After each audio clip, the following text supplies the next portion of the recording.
আসসালামু আলাইকুম। আজকে আলুর ডাল বানিয়ে দেখাবো। এর মধ্যে আমি রসুন, পেঁয়াজ, কাঁচামরিচ, আদা বাটা, রসুন বাটা, জিরা বাটা সবই দিয়ে দিব এবং এটাকে আমি ভালো করে ঘন করে নেওয়ার পরে আমি বাগার দিব।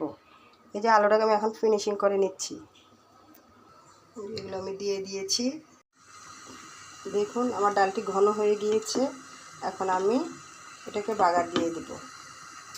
আমি ডালে বাগার জন্য রসুন আর পেঁয়াজ সামান্য জিরা দিয়ে দিয়েছি।